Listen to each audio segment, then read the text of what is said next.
When people think of Christian saints, they often imagine monks, martyrs, or missionaries. Yet throughout Christian history, many saints were also physicians, surgeons, nurses, and caretakers of the sick.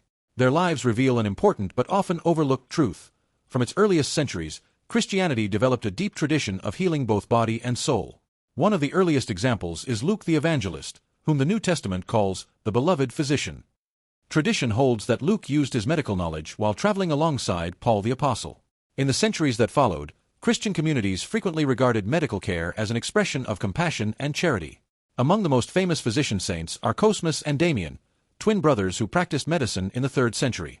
According to tradition, they treated the poor without accepting payment, earning the title Holy Unmercenaries. Their example inspired generations of Christian doctors to view medicine not merely as a profession, but as a vocation of mercy. Another celebrated healer was Pantaleon, a physician in the Roman Empire who became known for caring for the sick after converting to Christianity. Saint Blaise was also a highly respected physician of the 4th century. He is known as the healer of throats.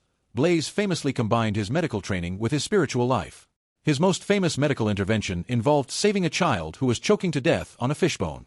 The blessing of the throats. This event led to the traditional Catholic practice of the blessing of the throats on his feast day, February 3rd, where 2 crossed candles are held to a person's neck. In Eastern Christianity, saints associated with healing became especially beloved during times of plague and hardship, when medical knowledge was limited and disease was widespread. The Christian medical tradition did not end in antiquity. In the modern era, Giuseppe Mascati became renowned for combining scientific skill with deep compassion for the poor. Living in Italy in the early 20th century, Mascati treated wealthy and impoverished patients alike, often refusing payment from those who could not afford care. He demonstrated that faith and modern medicine could work together rather than stand in opposition. Also, for a modern example, we look to Saint Gianna Beretta Molla, who was an Italian pediatrician who operated a clinic in Messero, Italy, during the mid-1900s. A modern pediatrician, Gianna obtained her degrees in medicine and surgery from the University of Pavia in 1949 and opened a clinic in 1950, specializing in pediatrics. She viewed her medical practice not just as a career, but as a literal priesthood of healing.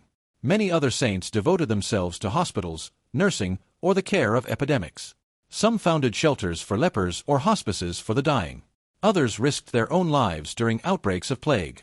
Over time, Christianity helped inspire the development of hospitals throughout Europe and the Middle East, where caring for the sick was considered a sacred duty. Although historians cannot determine an exact number, dozens of canonized saints are known to have practiced medicine directly, while hundreds more became associated with healing and compassion for the sick. Their legacy reminds us that, in Christian tradition, healing has long been seen as one of the highest forms of service to humanity.